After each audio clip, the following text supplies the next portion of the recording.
Welcome back to Paranightmares, where the night whispers and we listen. If creepy tales and unsettling shadows are your kind of lullaby, you're in the right place. Before we descend into tonight's darkness, hit that like button, subscribe, and drop a comment telling me where you're from and what time you're watching. After you finish the video, let us know which part made your skin crawl most. I'm watching, and I read everyone.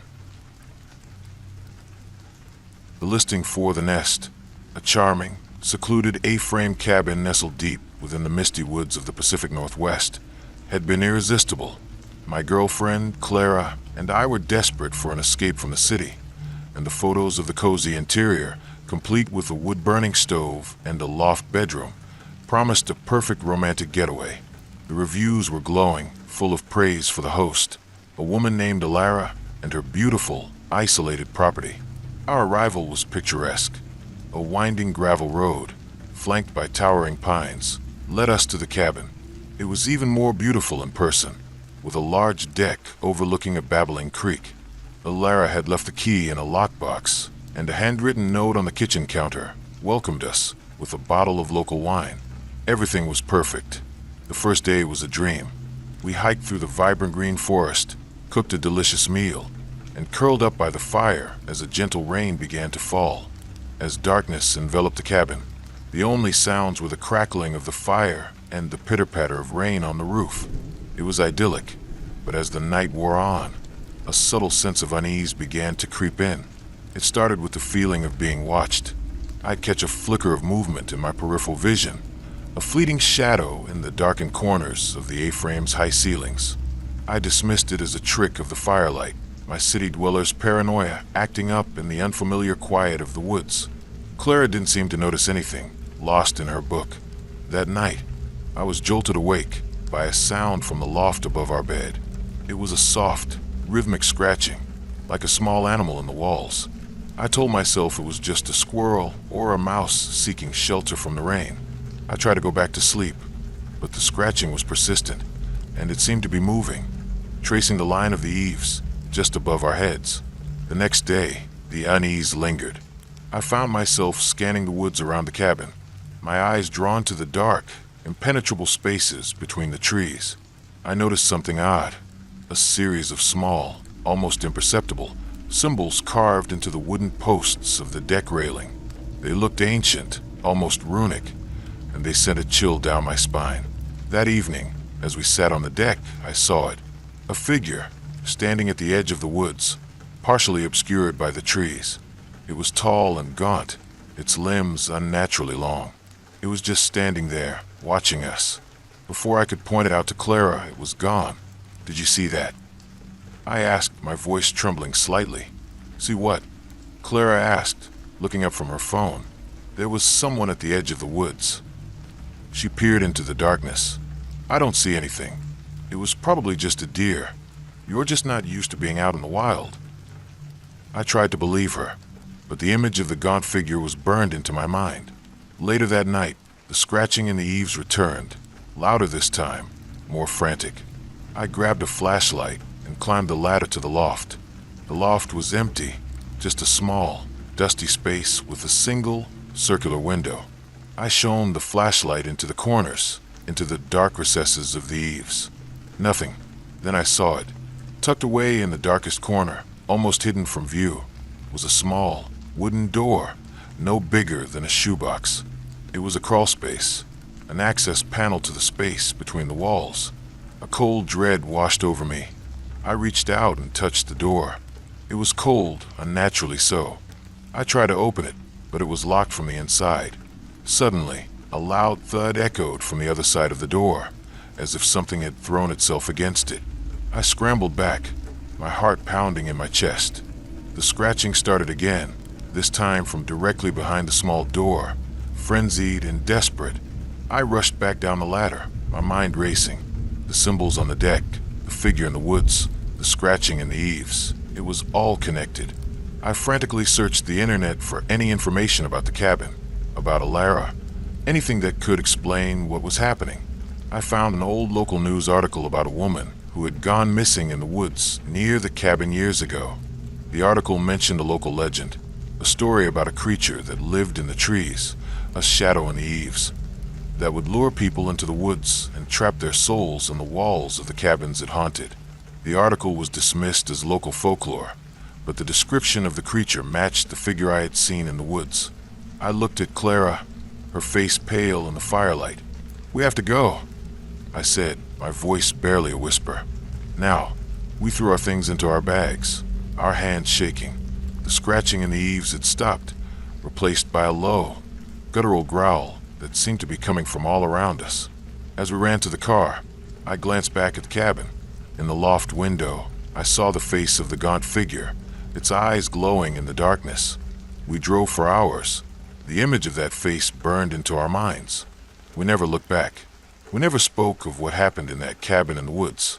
But sometimes, in the dead of night, I can still hear the scratching, and I know that the shadow in the eaves is still waiting.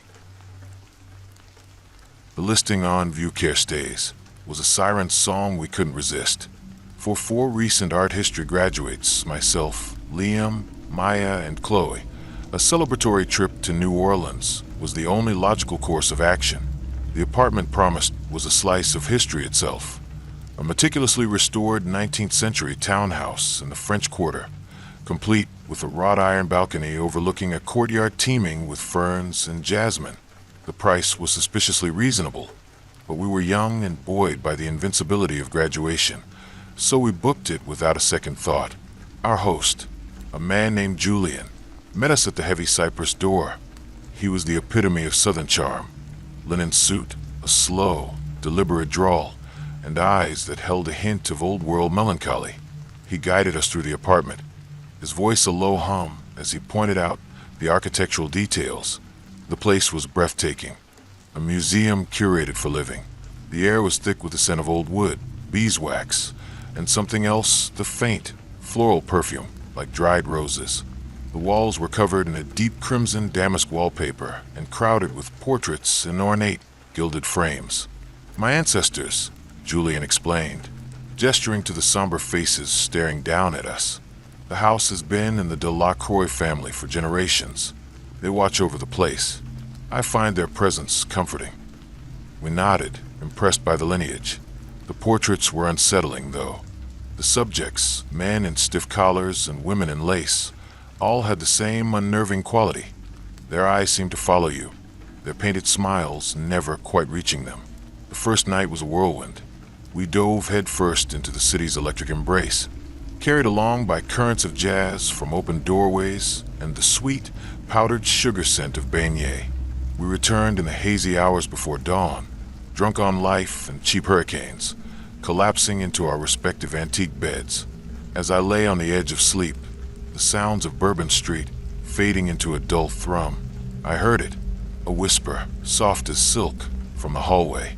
"Helene," it sighed. I thought it was Maya, who had a habit of talking in her sleep. "Maya," I called out, my voice thick. The only answer was the groan of the old house settling. The next day, the strangeness began in earnest. It was subtle at first. Maya's sketchbook, left on the marble-topped coffee table, appeared on the mantelpiece. Liam swore he'd left his sunglasses on the kitchen counter, only to find them neatly placed on his bedside table. We blamed it on our collective hangover, laughing about how the house was already playing tricks on us. That afternoon, while Chloe and I were on the balcony sipping sweet tea, a cold spot drifted between us. It was a humid, 85-degree day, but for a few seconds, the air was glacial, raising goosebumps on my arms. The scent of dried roses was suddenly overpowering. Chloe shivered. "Did you feel that?" I nodded, my eyes scanning the empty courtyard below. As evening fell, the house grew more active. We were getting ready to go out, music playing from a Bluetooth speaker, when the lights in the living room began to flicker erratically. The portraits on the walls seemed to darken, the painted faces contorting in the strobing light. Liam, ever the skeptic, went to check the fuse box. As he passed the largest portrait, that of a severe-looking patriarch, the frame rattled against the wall. We all froze. "It's an old house," Liam said, his voice a little too loud. "Faulty wiring." Later that night, I was awoken by a sound that pulled me from a deep sleep. It wasn't the raucous noise of the city, but something closer, more refined. It was the sound of a string quartet, the gentle swell of violins and cellos, mixed with the clinking of glasses and polite, murmuring laughter. A party. I crept out of bed and made my way to the balcony, expecting to see a late-night gathering in a neighboring courtyard. But the world below was still and silent. The courtyard was empty, bathed in the soft glow of its gas lamps. Yet the phantom music played on, seeming to emanate from the very bricks and flagstones below. It was an echo, a memory of a party from 100 years ago, and we were the uninvited listeners. I retreated into the apartment, my heart hammering.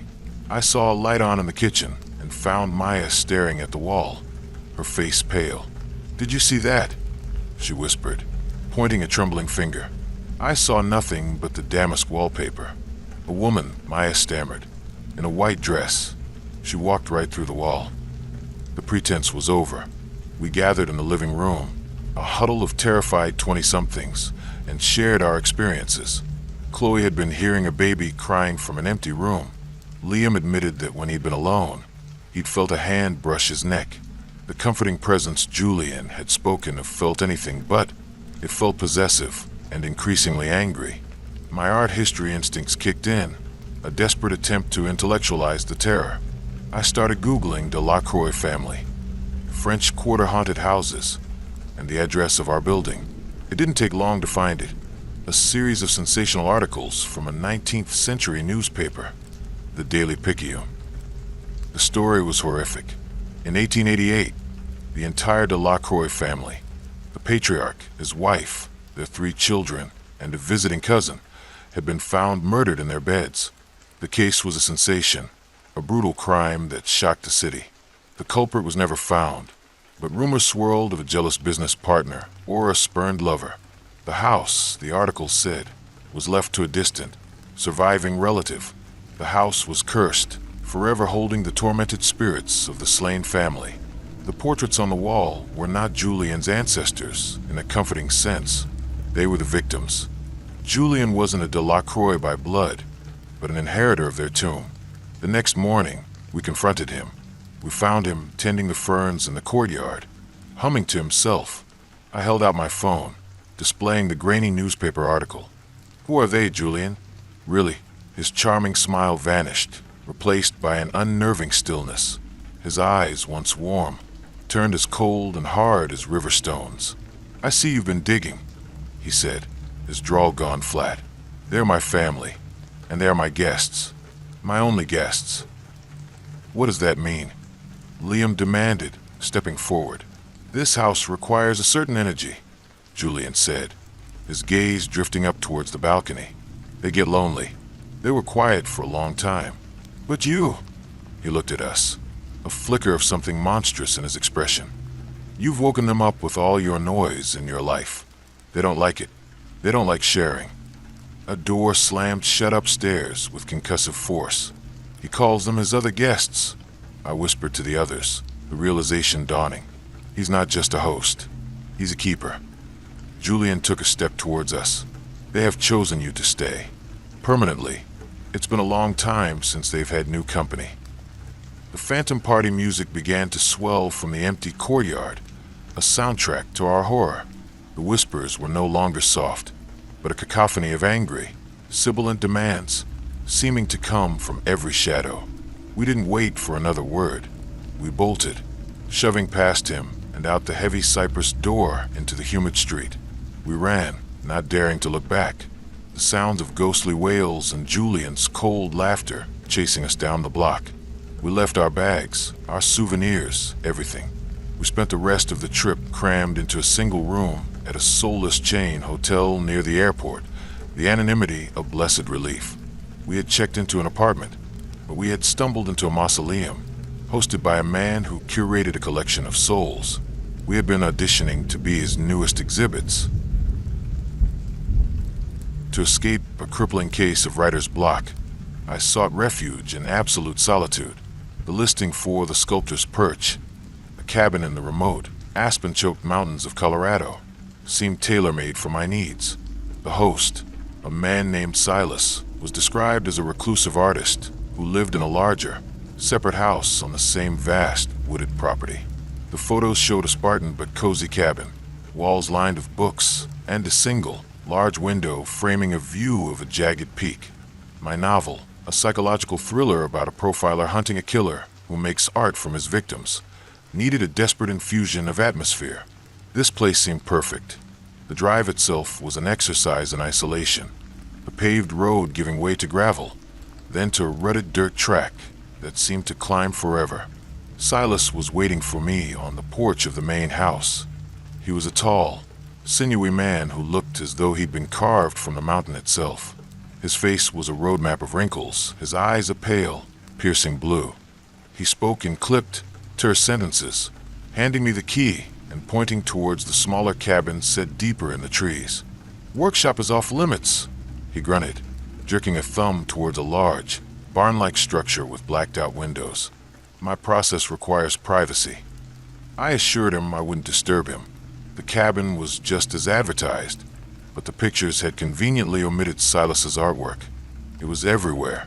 Strange, unsettling sculptures welded from scrap metal, rusted farm equipment, and animal bones. They were nightmarish and brilliant. Twisted metal formed screaming figures. Arrangements of deer skulls and barbed wire suggested fallen angels. They were visceral, raw, and deeply disturbing. One piece dominated the small living space, a life-sized sculpture of a man, forged from rusted sheets of iron, his body contorted, his face a silent rictus of agony, one hand outstretched as if pleading. It was titled The Hiker on a small brass plate at its base. Despite its horror, I couldn't deny its power. It felt less like a sculpture and more like a soul trapped in metal. The first few days were intensely productive. The oppressive silence of the mountains, punctuated only by the wind in the pines, focused my mind.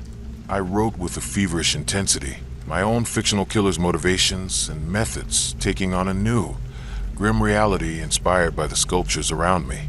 The story flowed, dark and visceral, but as the days bled into one another, the isolation began to wear on me. The silence started to feel less like peace and more like a held breath. I couldn't shake the feeling of being watched, that the pale, empty eyes of the sculptures were following me. At night, the sound started, a rhythmic, metallic clanging from the direction of Silas's workshop. Clang, scrape, clang. It went on for hours, a brutal industrial heartbeat in the dead of night. I told myself it was just the artist at work, Silas wrestling with his metal muses. But the sounds were violent, frenzied. They didn't sound like creation. They sounded like destruction. One afternoon, I saw Silas hauling something heavy from the back of his pickup truck into the workshop. It was wrapped in a large, heavy-duty tarp, but I could make out vaguely human shape. A mannequin for a new piece, I told myself, my mind refusing to leap to the more terrifying conclusion. But the image stuck with me. My curiosity became an obsession. My own protagonist would have given into it. So I justified my next move as research. One day, after seeing Silas drive off in his truck, I crept over to the forbidden workshop. The door was secured with a heavy padlock, but a high, grimy window was slightly ajar. I dragged over a stack of old pallets and hoisted myself up. Peering inside, I was met with a scene from a Bosch painting. The workshop was crammed with even more sculptures than the cabin. These ones more disturbing, more anatomical. But it wasn't the art that made my blood run cold. It was the other things. In the center of the room was a large, reinforced metal cage, its floor stained dark. Hanging from hooks on the wall was a collection of backpacks, hiking boots, and weather-beaten jackets. And in the corner on a workbench was a set of dental tools and a box filled with human teeth, each one meticulously polished. My heart hammered against my ribs. This wasn't a workshop, it was a slaughterhouse, a processing facility. The clanging I heard at night wasn't welding, it was him breaking things down. Or people. Panic seized me. As I scrambled down from the pallets, my foot slipped, and I sent a pile of empty oil cans clattering to the ground. I froze, listening, praying Silas hadn't heard. The silence that answered was more terrifying than any noise. I sprinted back to my cabin. my mind a whirlwind of horror. The sculptures, the hiker, the missing people I'd vaguely heard about on the local news before my trip. It all clicked into place with sickening clarity. Silas wasn't sculpting with scrap metal. He was sculpting with the remains of his victims, encasing their bones, their essence, within his twisted creations. He wasn't just an artist. He was a collector of people. I burst into my cabin, grabbing my laptop and keys.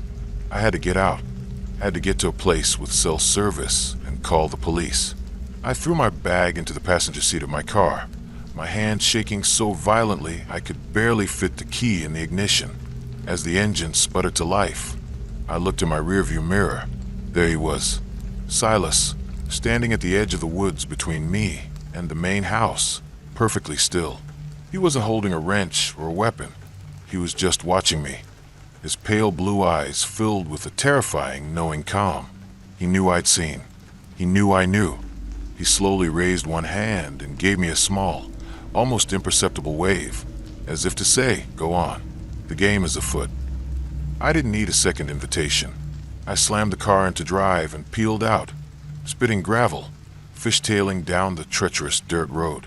I didn't look back, my eyes fixed on the path ahead, every shadow in the trees looking like him, every rustle of leaves sounding like his footsteps. It was miles before I hit a paved road, miles more before I got a single bar of cell service. I called 911, my voice a ragged, breathless torrent of information. I told them everything. The workshop, the cage, the teeth, the backpacks. I gave them the address, Silas's name, everything. They took it seriously. Weeks later, a detective called me. They had raided the property. Silas was gone, vanished. The workshop was empty, scrubbed clean, as if he'd never been there. The main house was deserted. All the sculptures were gone, too. All except one. They had found one piece left behind in the guest cabin, they told me. A life-sized sculpture of a man, made from rusted metal, his face a silent mask of terror, one hand outstretched. The title plate on the base was new. It read, "The Writer." I never finished my novel. The story was no longer mine to tell. It was his. And somewhere out there, I know the collector is still working, still searching for new materials for his next masterpiece. Sometimes I wonder if he left my sculpture behind as a warning or as an invitation. For our 10th wedding anniversary, my husband, Tom, and I wanted to escape the relentless hum of London. We found what looked like a fairy tale cottage on an Airbnb-like site for quaint UK rentals. It was called Thimbaland, a 17th century stone cottage in the heart of the Cotswolds, complete with a thatched roof, a rambling rose garden, and a name that sounded like it was plucked from a Beatrix Potter book. The photos showed a low-beam ceiling, a massive stone hearth, and leaded glass windows that looked out onto rolling green hills dotted with sheep. It was perfect. Our host was a woman named Mrs. Gable, a widow in her late 70s with cheeks like rosy apples and a twinkle in her eye. She greeted us on arrival with a warm smile, a pot of Earl Grey tea, and a plate of still warm lavender scones. She gave us a tour, her voice a soft, reedy whisper as she pointed out the cottage's quirks. "The floors do creak, and the wind does whistle in the eaves," she said with a chuckle. "It's an old house. It has its own voice." She lived in a larger farmhouse, just over the hill, visible from our bedroom window. The first 2 days were idyllic. We were cocooned in a bubble of rustic tranquility. We took long walks through sun-dappled lanes, had lazy pub lunches, and spent the evenings curled up before a crackling fire. The voice of the house a comforting, sleepy murmur. The world felt a million miles away. The unsettling feeling began on the 3rd night. Tom had already gone up to bed, and I was tidying up in the kitchen. As I turned off the light, plunging the downstairs into darkness, save for the dying embers in the hearth, I happened to glance at the kitchen window, which looked out onto the darkened garden. For a split second, I saw a face. It was pale and gaunt, framed by lank, dark hair. The eyes were wide and dark, like hollow pits, and the mouth was ajar in a silent oval O of what looked like surprise or horror.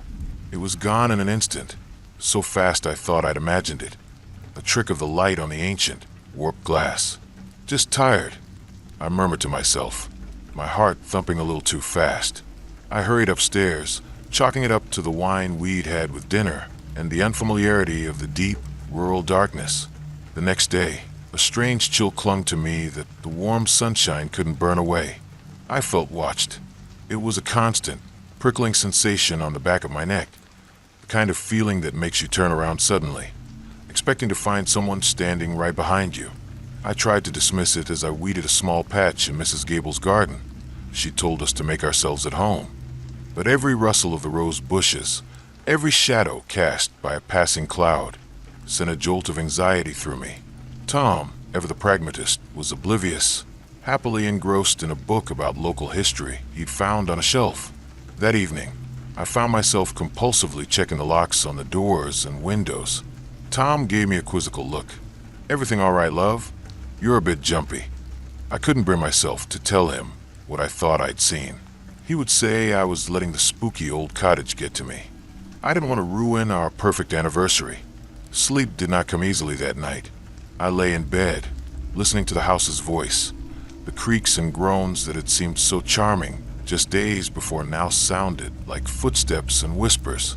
Tom was sound asleep beside me, his steady breathing a stark contrast to my own frantic pulse. Finally, unable to bear lying in the dark any longer, I slipped out of bed and went to the window, peering out into the moonless night. And then I saw it again. The face. It was right there, pressed against the other side of the leaded glass, not 3 feet from my own. This time, there was no mistaking it. It was the face of a young boy, no older than 10. His skin was unnaturally pale, almost translucent in the faint starlight, and his hollow eye stared right through me, filled with an ancient, bottomless sorrow.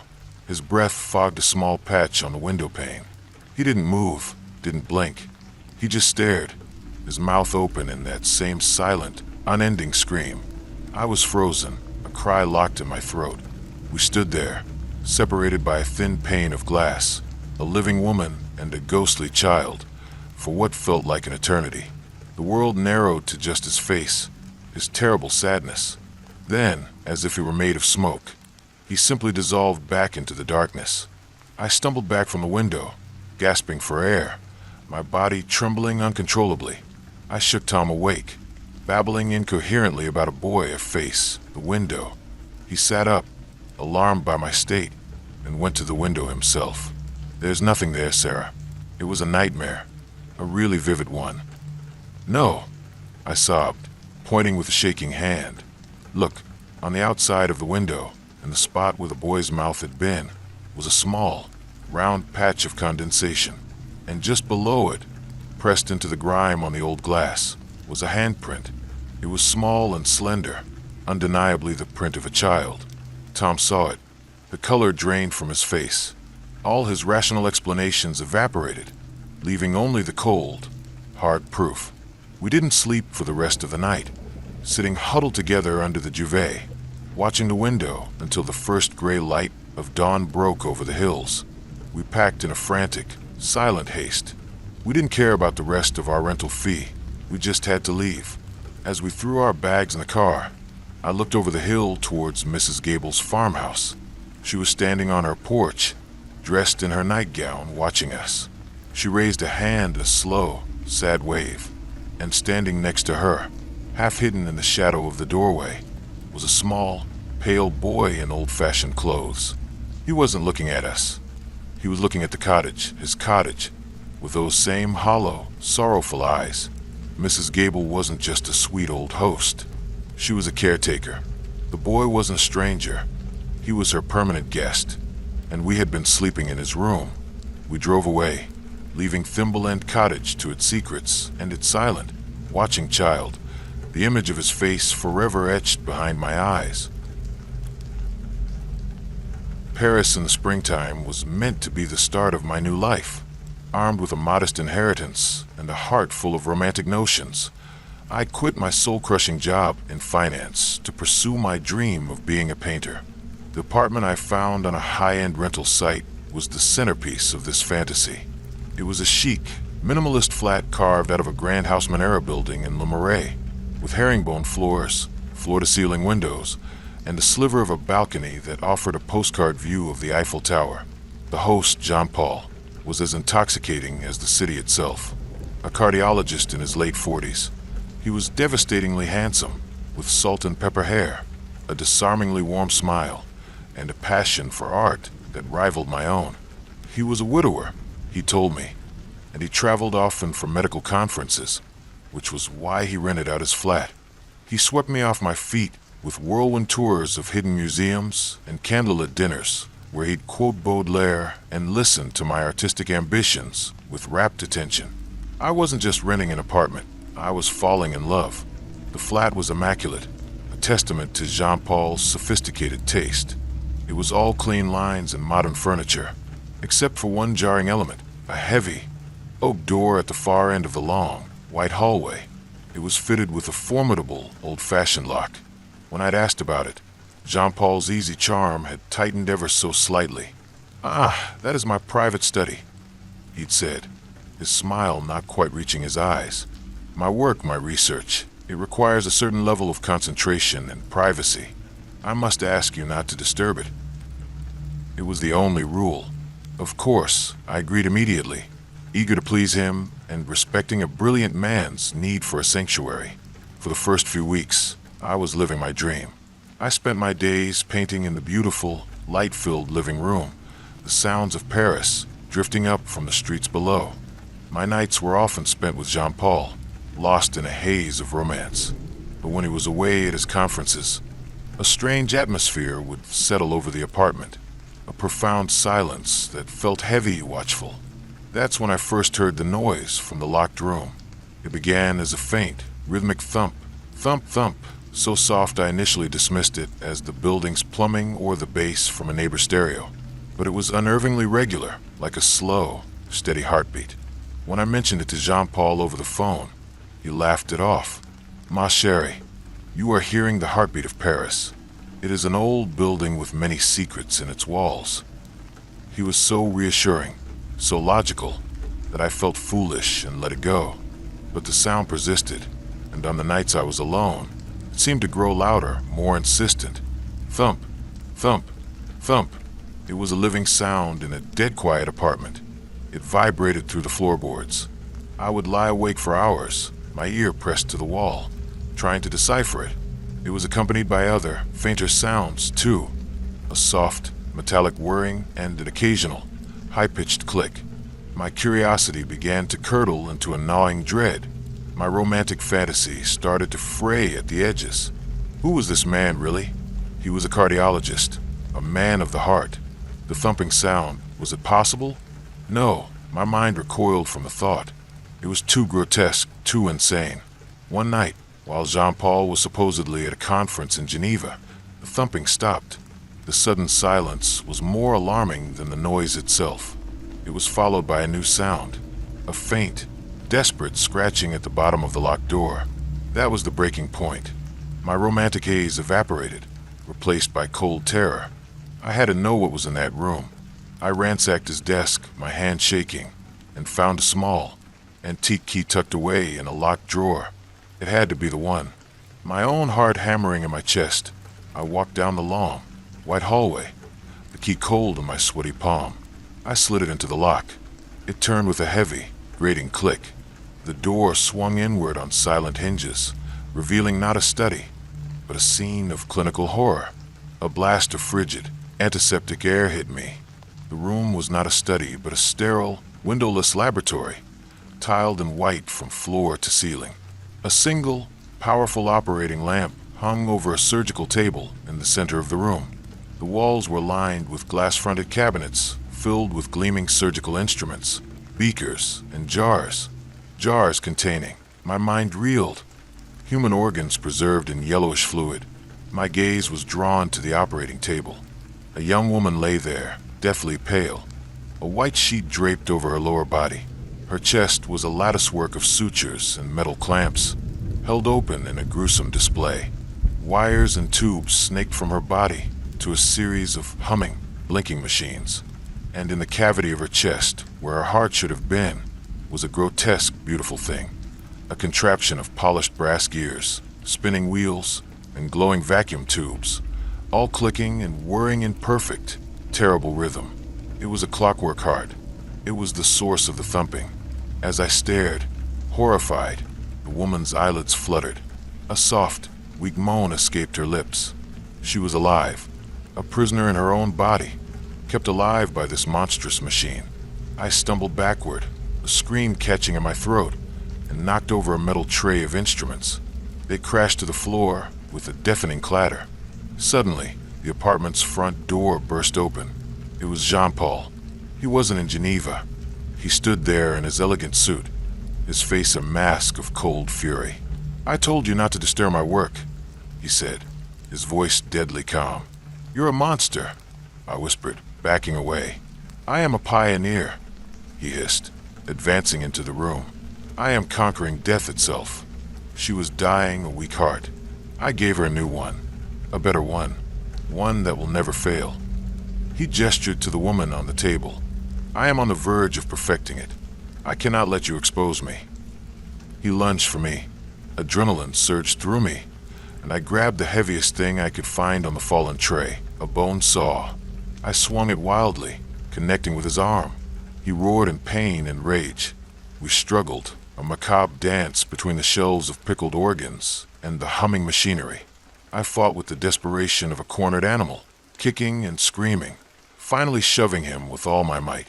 He stumbled backward, tripping over a power cord. He fell against the operating table, his head striking the metal edge with a sickening crack. The clockwork heart on the table faltered. It sputtered, clicked erratically, and then, with a final, high-pitched whine, it stopped. The woman on the table gave one last, shuddering gasp, and then was still. I didn't wait to see if Jean-Paul was alive or dead. I ran. I fled the apartment, the building, the city. I ran from the man I thought I loved and the beautiful, terrible secret he kept behind a locked door. I never went back for my paintings, for my clothes, for the life I thought I wanted. Sometimes, in the dead of night, I can still hear it. Thump, thump, thump. The steady, relentless ticking of a clockwork heart. A reminder that some secrets are better left locked away. The idea was magnificent, a masterstroke of family planning by my ever-optimistic mother, a full-blown reunion. The whole clan, my parents, my brother Mark and his boisterous family, my sister Claire, her quiet husband, and me, all under one roof for a week.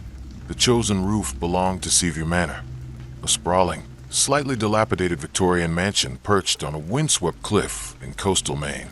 The Airbnb listing was filled with photos of sun-drenched rooms, ocean vistas, and a wraparound porch perfect for sunset cocktails. It was grand, a bit gothic, and big enough that we wouldn't kill each other. Perfect. The house was even more imposing in person. A 3-story monolith of peeling paint and ornate gingerbread trim. It loomed over the churning gray Atlantic like a weary old monarch. Inside, it was a labyrinth of long, shadowed hallways, creaking floorboards, and rooms filled with furniture draped in white dust cloths, making the space feel like a morgue for forgotten eras. The walls were lined with portraits of stern-faced, black-clad ancestors, their judgmental eyes seeming to track our every move. My brother's kids, 8-year-old twins, immediately dubbed it the Spooky Ghost House, a name we all laughed at. At first, the first few days were a chaotic, happy blur. We filled the cavernous rooms with noise and life. We explored the rocky beach below the cliff, cooked massive family dinners in the echoing kitchen, and played board games late into the night. We were reclaiming the house from its dusty silence, but the house seemed to be pushing back. It began with my niece, Lily, a typically fearless child. She started having terrifying nightmares on the 3rd night. She'd wake up screaming, her small body trembling. When Claire rushed to comfort her, Lily would sob about the sad lady in the white dress. She said the lady would stand at the foot of her bed, just watching her, her long, dark hair covering her face.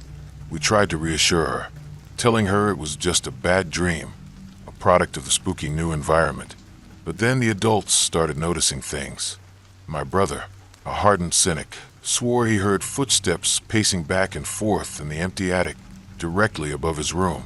Doors, which we'd made sure were firmly shut, would be found wide open. A faint scent of salt water and lavender would inexplicably drift through the upstairs hallway, even with all the windows closed. One afternoon, I was walking past the main portrait gallery in the hall when I could have sworn the expression on one of the dour-faced women had changed. Her lips, once a firm, thin line, now seemed to be twisted into a sneer. I blinked, and it was back to normal. I blamed it on the shifting afternoon light. The unease began to curdle the festive atmosphere, creating a subtle tension among us. We stopped laughing about the house being spooky. My sister moved the twins into her room, and we all started leaving lights on in the hallways at night. On the fifth evening, a thick, disorienting fog rolled in from the sea, swallowing the house whole and muffling all outside sound. The world shrank to just the interior of Seaview Manor. We were all gathered in the cavernous living room, a fire roaring in the hearth, trying to maintain a semblance of normalcy. My dad was telling a long, rambling story when it happened. The lights flickered once, twice, and then died, plunging the massive room into near-total darkness, illuminated only by the frantic, dancing light of the fire. A collective gasp went through the room. At the exact same moment, the fire in the hearth hissed violently and shrank to a pile of sullen, glowing embers, as if a great, cold breath had been blown upon it. The temperature in the room plummeted. We could see our breath in the air. Silence. A deep, profound, and terrifying silence. And then, from the grand, unlit staircase in the main hall, came a sound that froze the blood in our veins. It was the sound of a woman weeping, a low, mournful, inconsolable wail filled with a century of grief and despair. It grew louder, closer, as if she were slowly descending the stairs towards us. Lily screamed, a raw, piercing shriek of terror. "It's the sad lady." That broke the spell. Pandemonium erupted. My brother, yelling for everyone to get out, fumbled for his phone, its flashlight beam cutting a frantic, useless path through the oppressive dark. We stumbled over furniture and each other, a terrified herd moving, by instinct, towards the front door. The weeping continued, now seeming to come from all around us, a swirling vortex of sorrow and rage. As we burst out onto the wraparound porch, a gust of wind slammed the heavy oak door shut behind us with a deafening boom that shook the entire house. We spent the rest of the night huddled in our cars, parked at the end of the long driveway, staring up at the dark, silent silhouette of the house against the foggy sky. No one spoke. The weeping had stopped, but the memory of it was seared into our minds. The next morning, in the weak, gray light of dawn, my brother and I went back inside to grab our essentials. The house was cold and still. In the main hall, at the bottom of the staircase, lay a single object that hadn't been there before, an old, silver locket. I picked it up. Inside was a tiny, faded photograph of a young woman with long, dark hair and sad eyes. She was wearing a white dress. On the back, an inscription was barely legible. Eleonora, lost to the sea, 1892. We didn't need any more convincing. We packed our cars in record time, not caring what we left behind. We abandoned the family reunion, the rest of our vacation fee, and the house on the hill. We drove away and never looked back. The woman in the white dress wasn't just a ghost. She was the lady of the manor, and she didn't like visitors. The move to New York City was the culmination of every dream I'd ever had. I'd landed a junior curator position at a small but prestigious gallery in Chelsea, and after weeks of frantic searching, I found the perfect apartment. A spacious, sun-drenched loft in a converted warehouse in the meatpacking district. It had exposed brick, soaring ceilings, and a wall of windows that offered a glittering, cinematic view of the city skyline. It was more than I could afford, but I was riding a wave of ambition and felt invincible. The previous tenant, an artist, had left a few pieces behind. The landlord said I could keep them or dispose of them as I wished. Most were abstract canvases I quickly relegated to a storage closet, but one piece was impossible to ignore. It was a massive, ornate mirror that took up most of the main wall in the living area. The frame was heavy, carved from a dark, almost black wood, intricately detailed with coiling serpents and strange, unreadable glyphs. The glass itself was old, slightly warped, and had a smoky, silvery depth that modern mirrors lack. It was a stunning, dramatic piece, and I decided it would be the centerpiece of my new home. In the beginning, I loved the mirror. It amplified the light and made the already large space feel palatial. But after a few weeks of living alone in the sprawling city, a subtle unease began to creep in.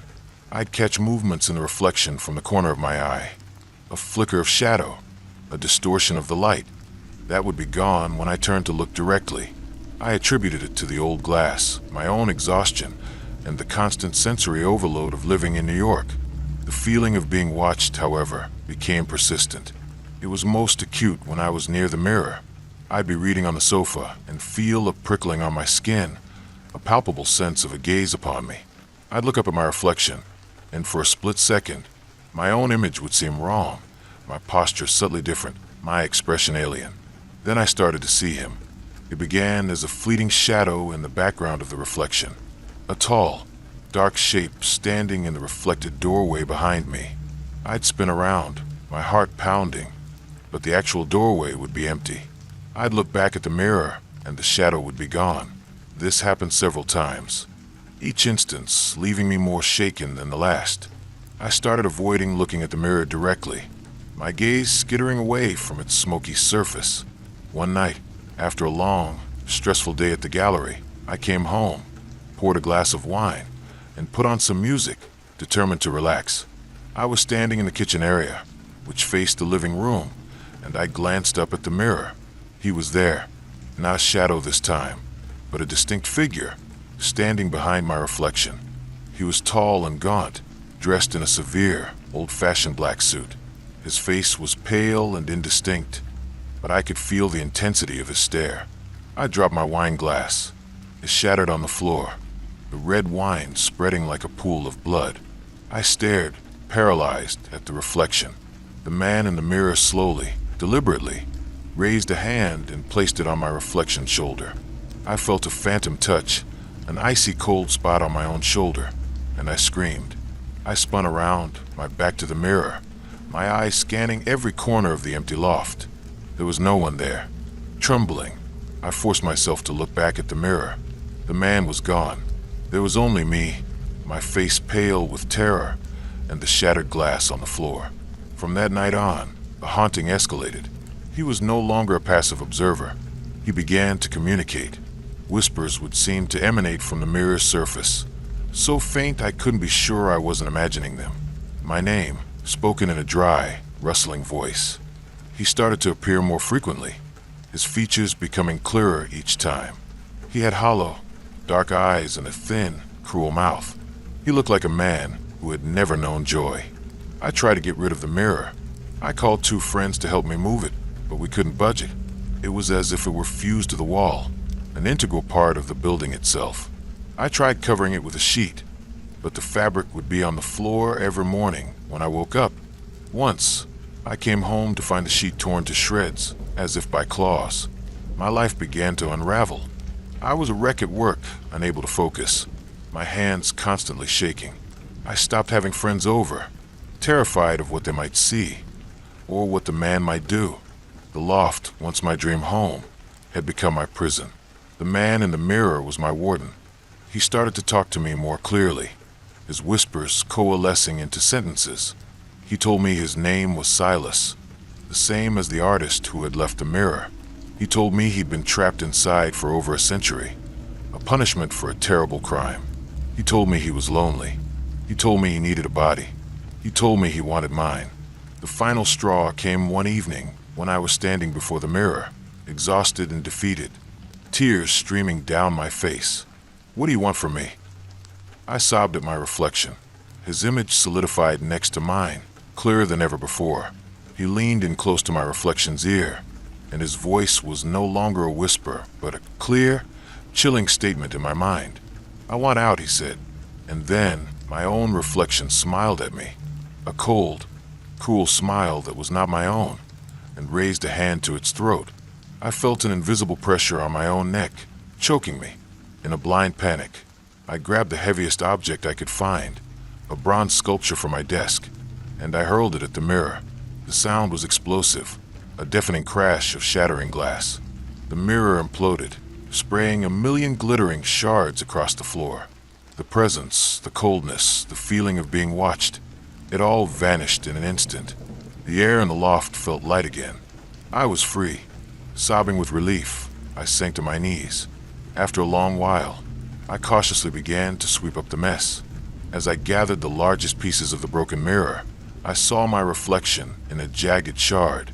But it wasn't just my reflection. For a split second, I saw him standing beside me, not in the reflection, but in the room itself. He was no longer in his black suit, but looked solid, real. He looked down at me, and a slow, triumphant smile spread across his face. And then he was gone. I felt a sudden, piercing coldness inside me, a feeling of displacement. I looked down at my hands. They felt unfamiliar. I walked over to the wall of windows and looked at my reflection in the dark glass. My face looked back at me, but my eyes were dark, hollow, and filled with a cold, ancient cruelty. And as I watched, my lips twisted into a slow, cruel smile that was not my own. The mirror hadn't been his prison. It had been his door. He wasn't gone. He had just switched places. My boyfriend, Dan, and I were city people through and through. Our lives were a soundtrack of sirens, subway rumbles, and the constant thrum of human proximity. To celebrate our 3rd anniversary, we craved the opposite, absolute, deafening silence.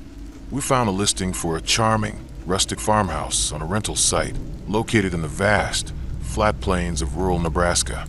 The photos showed a simple white house, a red barn, and a porch swing, all adrift in an endless sea of corn. Perfect, Dan had said.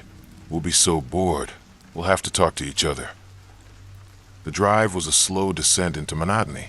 The landscape flattened, the road straightened, and civilization dwindled until there was nothing but the sky, the road, and the corn. The cornfield stretched to the horizon in every direction, the stalks towering over our car, creating a claustrophobic, rustling tunnel. By the time we reached the farmhouse, I felt a strange, agoraphobic anxiety. There was too much space, and too much corn. The host was a farmer named Jedediah, a gaunt, withered man with sun-bleached hair and pale eyes that seemed to look right through you. He met us at the property line, his words few and clipped. He gave us the key and a single, strange piece of advice. "Don't wander in the corn after dusk," he said, his expression unreadable. Easy to get lost. The rows, they shift. He got back in his rusted pickup and drove off, leaving us alone in the oppressive silence. The farmhouse was old, smelling of dust and dried herbs. The floors creaked, and the wind moaned around the eaves, but it was clean. We spent the first 2 days trying to decompress. We took walks down the long dirt driveway, had a picnic on the porch, and read books.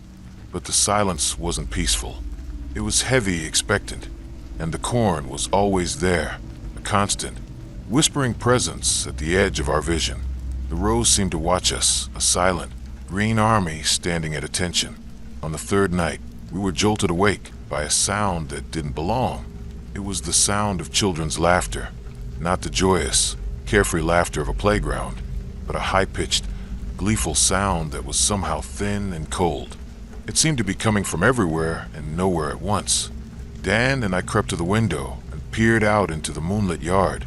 We saw nothing but the house's long shadow stretching towards the impassive wall of corn. The laughter continued for a few minutes, then stopped as abruptly as it had begun, leaving a silence that was even more terrifying. The next day, we decided to take a walk, deliberately ignoring Jedediah's warning. We needed to prove to ourselves that it was just our city-frayed nerves. We ventured a little way into the cornfield, following one of the rows. The air inside was thick, humid, and smelled of earth and chlorophyll.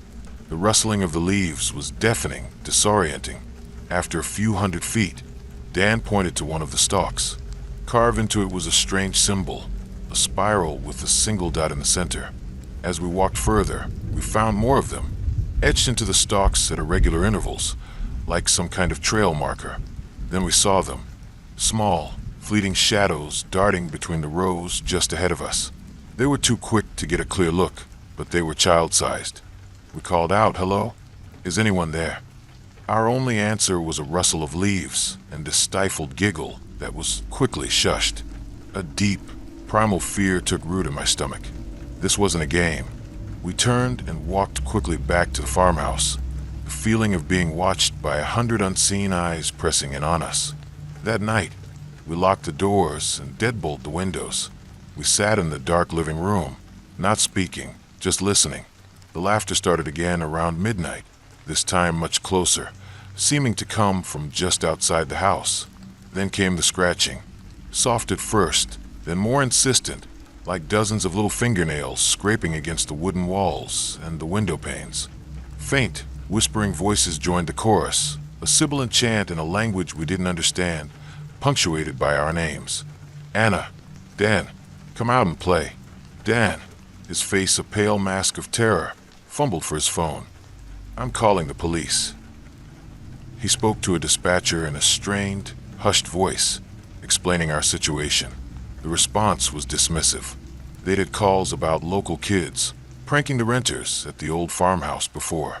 They promised to send a patrol car to drive by, but the condescending tone in the dispatcher's voice told us we were on our own. The next morning, we decided to flee. We threw our things into our bags, not bothering to pack neatly. We just wanted out. But when Dan tried to start the car, the engine just clicked uselessly. He opened the hood. The battery cables had been neatly and deliberately severed. We were stranded. Jedediah's warning about the rows shifting echoed in my mind. It wasn't about getting lost. It was about being trapped. As dusk fell, a thick fog rolled in, obscuring the corn and clinging to the house. We knew they were coming. We barricaded the front door with a heavy dresser and huddled together in the upstairs bedroom, armed with a fire poker and a heavy lamp. The laughter started, and then the assault began. The scratching was replaced by pounding. Small fists beat a frantic, unnerving rhythm on the door and the walls. The windows rattled in their frames. They were trying to get in. With a final, splintering crash, the front door gave way. We heard them swarm inside, a patter of dozens of small, bare feet on the wooden floors below. They were coming up the stairs. Dan and I looked at each other, a shared, silent understanding of absolute terror. He kicked open the bedroom window that overlooked the porch roof. "Go," he yelled. I scrambled out onto the slippery shingles, Dan right behind me. We jumped the 10 feet to the ground, my ankle twisting as I landed. Below us, the house was alive with small, shadowy figures. They poured out onto the porch, their faces turned up to us in the fog. They were children, but not human. Their skin was pale and waxy, and their eyes glowed with a faint, phosphorescent green light. They were the children of the corn, the harvest of this cursed land. We ran. We plunged into the cornfield, the only escape route available, with the sound of their high-pitched hunting cries behind us. It was a nightmare maze, the stalks clawing at our clothes and faces. We ran blindly, fueled by sheer terror, expecting at any moment to feel their small, cold hands grab us. We ran until our lungs burned and our legs gave out, finally collapsing in a small clearing, deep within the field. We lay there, gasping for breath, hidden, waiting for the sun. We survived the night, and in the morning, we walked for miles until we hit a main road, two traumatized ghosts emerging from a sea of green. We never found out what happened to Jedediah. We knew he wasn't just a host. He was a groundskeeper, tending a crop far more terrifying than corn. It was an annual tradition for my group of friends, a sacred ritual we called Man Weekend. No partners, no work emails, just the four of us, me, Liam, Ben, and Dave, escaping civilization for a few days of fishing, hiking, and questionable life choices. This year, we booked a log cabin deep in the Ozark Mountains of Arkansas. The listing promised rugged seclusion and rustic charm. It delivered. The cabin was miles from any paved road, smelled intensely of pine and wood smoke, and had patchy cell service at best. It was perfect. The host was a man named Hank, a grizzled, tobacco-chewing old-timer who looked like he'd been born on the mountain. He met us at the cabin, handed over the key. and gave us a tour that consisted mainly of grunts and pointing before leaving. He stopped on the porch and gestured with his chin towards the back of the property. "Just one rule," he said, his voice a low rumble. "Stay away from that old well back there." We looked and saw it about 50 yards from the cabin. A crumbling stone circle half overgrown with ivy and weeds, covered by a rotting wooden lid. "Thing's been dry for 100 years, but it's deep," Hank continued, spitting a stream of tobacco juice. "Unlucky spot. Folks used to say things go down it, but they don't come back up. You boys stick to the creek and the beer. You'll be fine." We laughed it off after he left, of course. An unlucky well was prime material for our weekend of male bonding and ghost stories. Dave, our resident adrenaline junkie, and the one who always pushed things too far, immediately declared he was going to conquer the well before the weekend was over. The first day and night were exactly what we'd hoped for. We failed to catch any fish, got slightly lost on a hike, and sat around a roaring bonfire drinking way too much whiskey. We told exaggerated stories of our past adventures, the laughter echoing in the vast, dark woods. The well was momentarily forgotten. The next evening, we were back at the bonfire, the whiskey flowing even more freely. The conversation, as it inevitably did, turned to dares. Ben dared Liam to eat a live earthworm. I was dared to streak to the creek and back. And then all eyes turned to Dave. He grinned, already knowing what was coming. "The well," we all said in unison. Hank's warning, which had seemed like a quaint piece of local color in the sober light of day, now felt like a direct challenge. Fueled by liquid courage, we all grabbed flashlights and trooped over to the well. The air around it felt colder, the chirping of the crickets seeming to die out as we got closer. Ben and I heaved the rotting wooden lid off. It crumbled in our hands, disintegrating into damp splinters. We shone our flashlights down into the blackness. The beams were swallowed by the void. We couldn't see the bottom. We shouted down into it, and our voices came back in a strange, distorted echo. Leaning over the edge, we could feel a cold, damp air rising, carrying with it a faint, unpleasant smell, like wet earth and decay.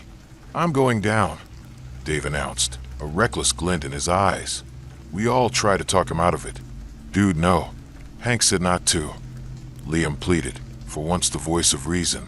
"Hank's an old man who believes in haints and goblins." Dave shot back.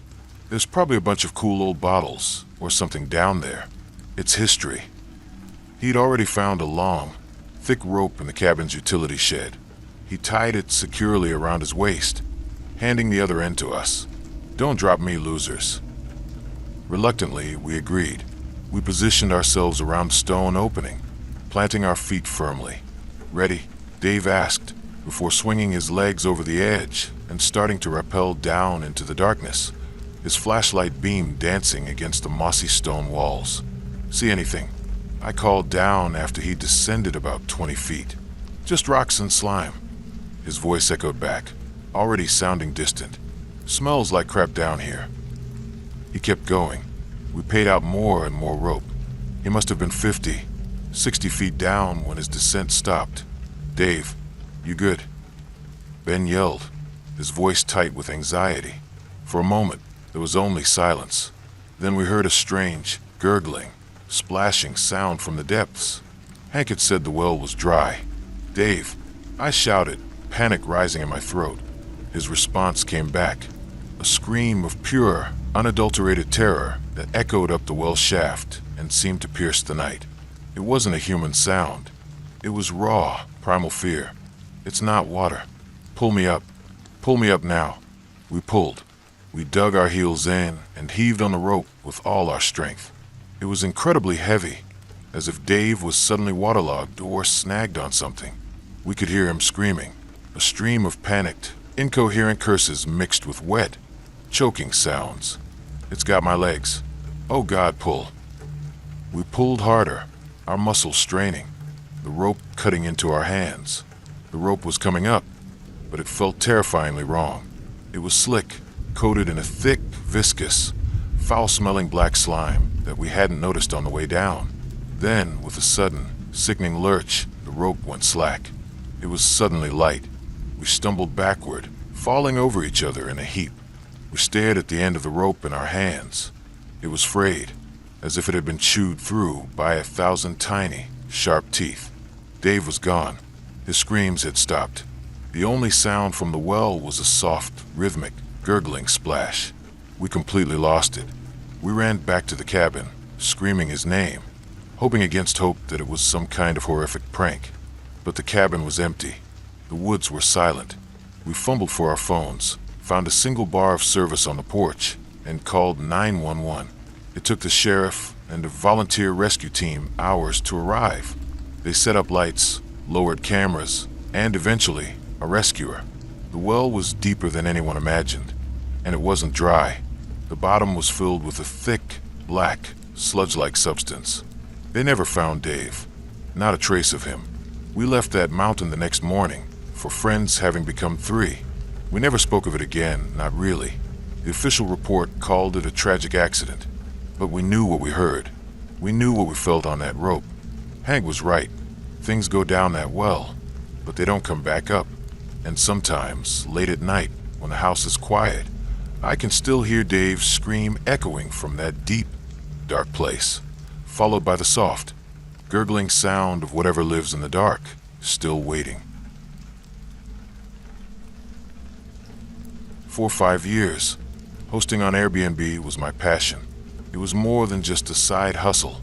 It was my way of connecting with the world from my small but beautifully curated apartment in Chicago's Gold Coast.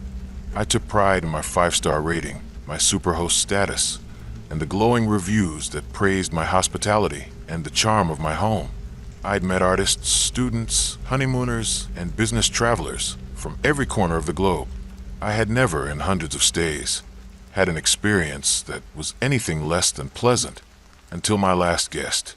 The booking request came in late one Tuesday night. The profile was sparse. A name, Mr. Black. No photo, just a black silhouette. No reviews.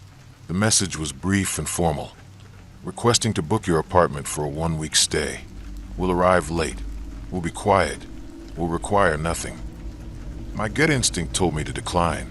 It was too anonymous, too strange.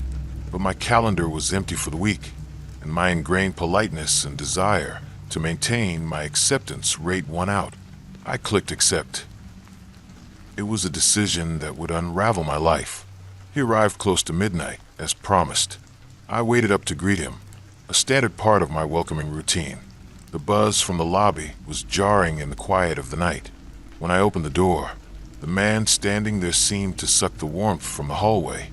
He was unnaturally tall and thin, dressed in a perfectly tailored black suit that looked out of place for a casual stay. His skin was pale, almost translucent, stretched taut over sharp cheekbones. But it was his eyes that were the most unsettling. They were dark, deep-set, and seemed to absorb the light around them, reflecting nothing. He didn't smile. "Mr. Black?" I asked, forcing a welcoming tone. "Indeed," he replied, his voice a low, toneless whisper that seemed to vibrate in the air. He stepped inside without being invited, his movements fluid and silent. He carried a single, old-fashioned leather valise. He didn't look at me, but his dark eyes scanned the apartment slowly, taking in every detail, as if he were cataloging my life. I gave him a brief tour, my usual cheerful patter, sounding forced and foolish in his silent presence. When I finished, he simply nodded, handed me an envelope of cash for the full week's stay, and said, "You will not be disturbed." He then closed the guest bedroom door, and I was left standing in my living room, the air suddenly feeling cold and heavy. For the entire week, I barely saw him. I would leave for work in the morning, and the guest room door would be closed. I'd come home in the evening, and it would still be closed. I never heard a sound from the room. No TV, no music, no footsteps. No food was ever eaten from the kitchen. The only sign of his presence was a faint, cloying, sweet smell that began to permeate the apartment, like lilies left too long in a vase. The smell of a funeral home. My own home began to feel alien to me. I started spending my evenings out late, dreading returning to the oppressive silence and the closed door. The air in the apartment felt static and charged, and a constant, low-grade sense of dread settled over me. I felt like an intruder in my own space. On the morning of his scheduled departure, I woke up early. The guest room door was ajar. I peered inside. The room was immaculate, the bed perfectly made. The valise was gone. Mr. Black had left as silently as he had arrived. A wave of relief washed over me so powerful it made me dizzy. It was over, but it wasn't. After he left, the strangeness escalated. It started subtly. I'd come home to find objects moved. A book I'd left on my nightstand would be on the kitchen counter. The thermostat, which I always kept at 72, would be turned down to a chilling 60 degrees. I'd hear faint whispers at night, seeming to come from the guest room, even though I knew it was empty. The cold became a constant presence. There were spots in the apartment, particularly near the guest room, that were unnaturally frigid, as if a window were open to a winter night. I called the building's maintenance, but they could find no drafts, no issues with the HVAC. My friends noticed a change in me. I became withdrawn, anxious, and sleep-deprived. I tried to explain the unsettling feeling in my apartment, but they dismissed it as stress. "You just had a weird guest," my best friend said. "You need to cleanse the space.